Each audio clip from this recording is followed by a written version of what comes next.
Welcome to A Dose of Feel Good. I'm your host, Whitney Bischoff, and today we are talking about if you are still figuring it out, small dose, slow bloom. You can see full show notes at doseoffeelgood.my.canva.site. Now let's dive into today's episode.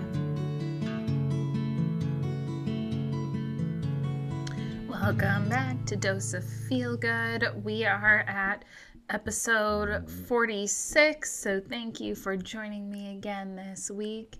And our topic this week is if you are still figuring it out, small dose, slow bloom. And we are officially in spring. The flowers are getting ready to bloom. I don't know about y'all. We had a big blizzard last week. And now all of a sudden our yard is turning green and it feels a little early for that.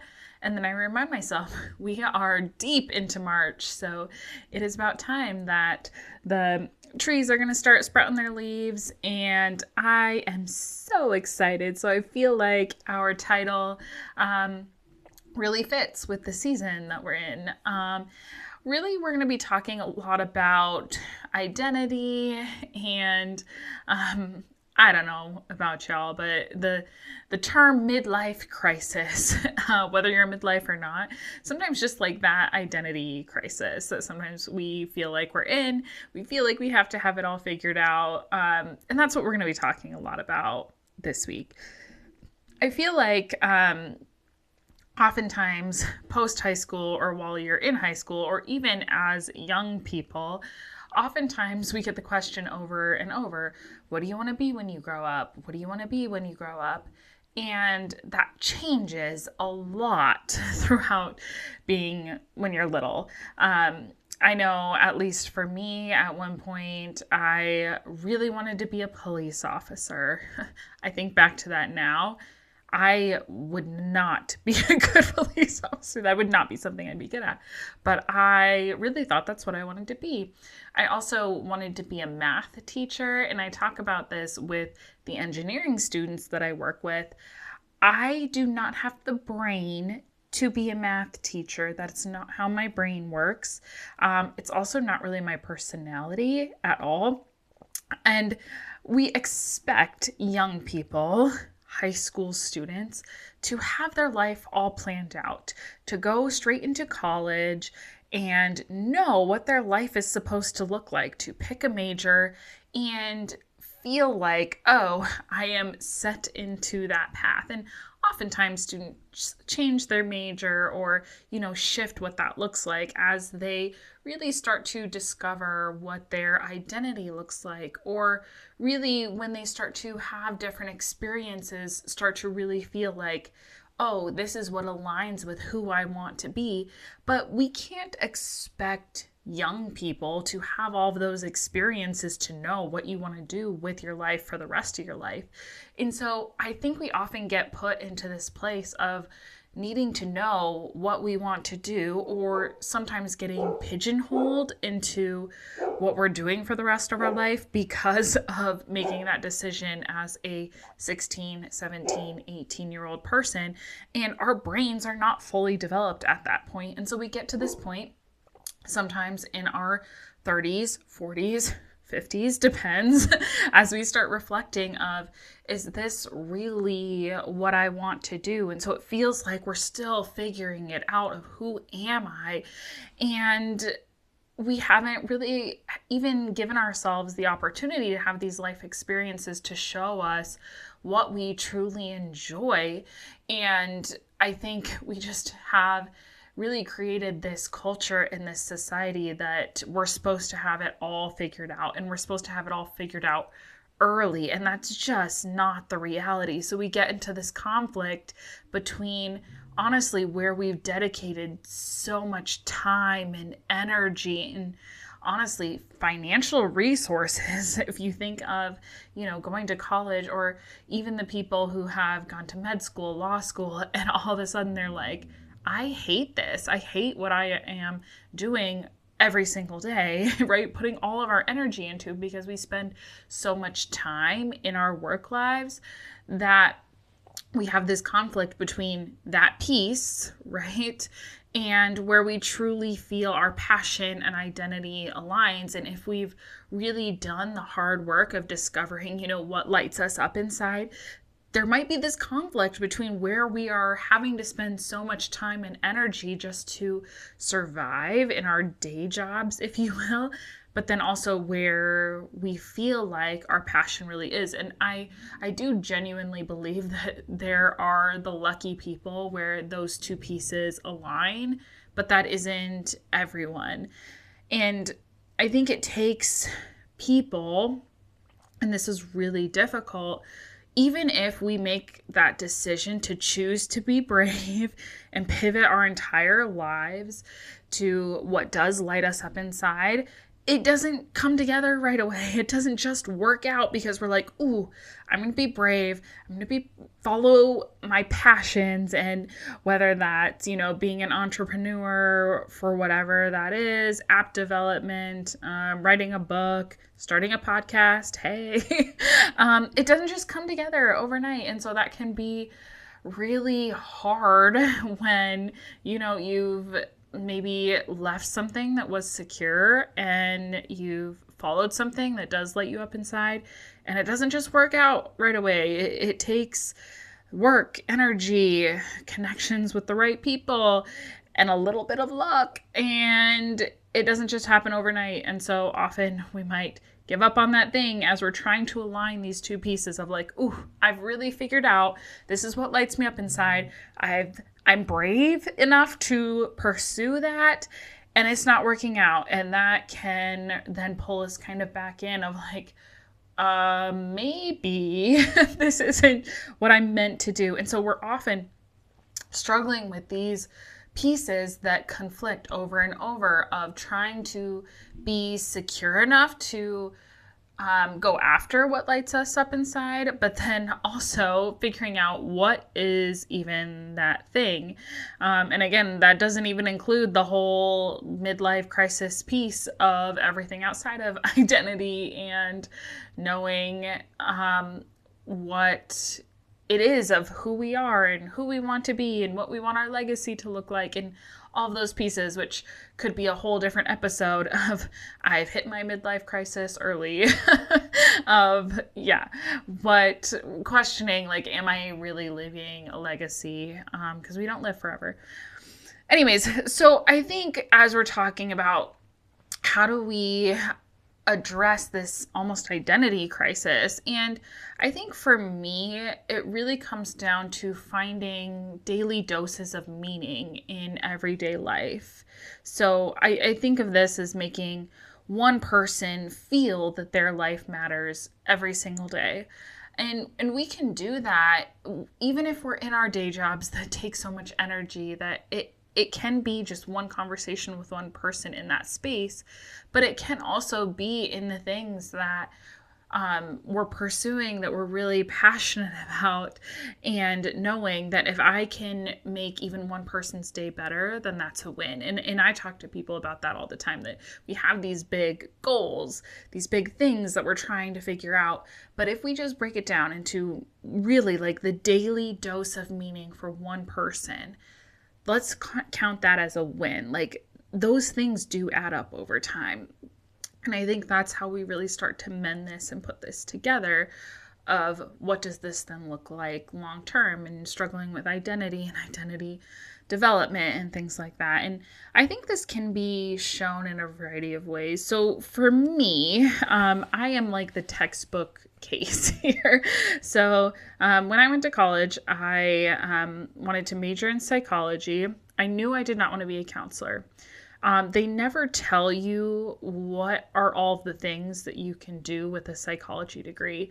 I really felt pressured to, you have to be a counselor. You need to go get your master's in counseling. Even upon graduation, when I was looking for jobs, almost all of them were, you have to have a master's in counseling. And eventually I became an advisor for the behavioral sciences, so students going through that. And I found out very quickly, again, through life experiences, which you don't know what you don't know, that human services is the field to go. They don't always require you to have a master's, but you do very similar work. And you're not necessarily pigeonholed into, being a licensed counselor. But I didn't know that at the time. And so that's really what led me into higher education, of helping people understand what are all of the opportunities out there so that they can choose, like, what are those things that really light you up inside. And for me, like, in the back of my mind, I always wanted to do suicide prevention, but not through a counseling lens. I wanted it to really look like the everyday things that really do make a difference. So I always said, like, I was doing that without people even knowing I was doing that, because I do think when people know what their purpose and meaning is, that can be really, really powerful. And as I kind of pivoted or found my calling, if you will, in higher education, I really had this in the back of my mind that I just wanted to impact people and change their life trajectory. That so many people, they go into higher ed because they want to improve their own lives, or sometimes even their family lives, and they've oftentimes never felt like they could actually do it. And as staff members, like, we had the opportunity to empower students to know that they can actually do it. And I think that was where that identity piece started to come together for me. And I think once I started to understand that it wasn't about the job, it was about impacting people, I have always felt like there was more people to impact. And that's where I honestly am at a little bit of an identity piece right now, because I do feel like I'm in a space where this podcast or the opportunity to speak with more people, like, there's more people out there that are in my immediate network or sphere in small town South Dakota. And I want that opportunity, right? So it's that consistency or that play of, like, I know I'm impacting people in the space of my day job, but there's so much more I want to do, and I'm genuinely passionate about wanting to do that. So kind of, how do those two pieces come together? And I saw this quote that said something along the lines of, you'll never know the impact that you will have if, or how many people wanted to say something to you, whether that's a compliment, approach you, XYZ. And so they were saying, like, say what you feel, because that could make the difference for somebody. And I took away from that, like, have the audacity to do it, right? To do that, because 9 times out of 10, it's going to be a powerful moment for somebody, rather than facing that regret of, oh, I wish I would have said something. And I think we hear that a lot, but I kind of had this aha moment that, like, we will never really know how many people wanted to approach us or wanted to say something or wanted to tell us the impact that we've had on their lives. And I think that's really, really cool. I think when we're talking about identity and the impact that we can have, I really have started to think of this in a few different ways. So first, I think what's really powerful and what has really helped in my healing journey is to not put all of your eggs in one basket. And what I mean by that is, if you are really passionate about what you do in your day job, make sure that you have something that you're really passionate outside of your day job. Because, like I said, working in higher education, I knew in the back of my head, all I wanted to do was impact people and help them see what they can do, especially in moments where they've never been told that. And I put everything into my work in higher ed. And when that went away, I really, really struggled. And I had a mentor tell me, make sure that you have something that refills your joy, or where you can do that is outside of this job. And I think that's really where this podcast comes in. I do a lot where I just want to talk with strangers. I give compliments a lot. I just went to Mayo Clinic and I talked to literally every single person almost that I was walking by or sitting next to. But I think that's where, like, you have the opportunity to impact more people than maybe even if you really, really love your job. Don't put all of your eggs in that one basket, because it can go away and that can be really, really detrimental to your mental health. And so knowing that your identity is made of layers, and we have to balance those layers, that we can't just all put it in one area. And I'm not sure that at the end of the day, we're ever going to have it all figured out of who we are, who we want to be, because at the end of the day, even if we reach that place of, oh, I have it all figured out, we're going to move into bigger and better things. That's who we are as humans. We want growth to happen. But I do think that when we're talking about small dose and knowing that bloom does happen, we have to be reminded that bloom, even in the earth, it happens in seasons, right? There are times where it's not happening, and then spring comes around and everything blooms and it's beautiful. And we also know that there are some seasons of life that have better harvest than others. Shout out to South Dakota, where there's lots of things that are being harvested. But we know that it's the same in seasons of life, that there's going to be opportunities where we have these big blooming moments where everything just comes together and we move forward in that direction. And there's going to be other moments where we feel like it's supposed to be blooming and it just doesn't. And so we have to pivot and allow for opportunities to bloom in other areas of life. And so that's where we really have to have that balance of, I always say, our day jobs, right? And then also like what refills you and what is that identity piece outside of the day job where we pull and push so much energy into. We have to have that balance outside of that space as well. So the big pieces, and I'm going to reiterate this a couple times, is take that chance on you. So if you're really like, what is that piece? Oh, I'm really stuck in this space. Take that chance. Like if you feel like you're at that opportunity to take that leap of faith, I encourage you to be brave and do that. I also think give yourself grace if this is the season where the blooming isn't happening. That's okay. There might be another opportunity or another season. There will be where you are going to bloom in that space. And that reminder to, if you're thinking of opportunities where you should be connecting with folks, to either tell them, I want to connect with you. I want to give you this compliment. I want you to know that I'm glad you exist in that space. Say and do what you feel is right in that moment and don't question it. Just kind of go after that and do it in kind of those bite-sized pieces. That daily dose of meaning can be really powerful. So our call to action, a couple of pieces. We're going to keep it short and sweet.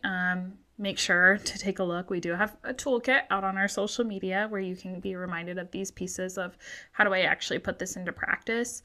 First, I want you to identify where you put most of your time and energy. Like I said, I think a lot of us put it in our day jobs just because we have to, 40 hours of our week. That's where it is, sometimes 40 plus. And so identify where are you putting most of that time and energy. And then the second piece that's kind of the flip side of that is like, what lights your soul on fire? What are you really passionate about? Those might be aligned, they might not, but being able to identify those two pieces. And then the third piece is where this all comes together. What are ways to balance those two identities so they can feed into each other?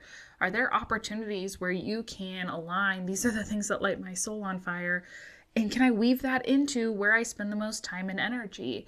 And that's where I really started to, at least for me, understand that like, I just want to impact people. And the more I can do that as part of my day job, then I'm fulfilled in that space, right? But I also don't want the only place that I'm impacting people as my day job. I need to have that part of my everyday life outside of there as well. So that's where we're talking about balance. First, identifying both of those spaces, and then how do I bring that passion and light and energy into both spaces?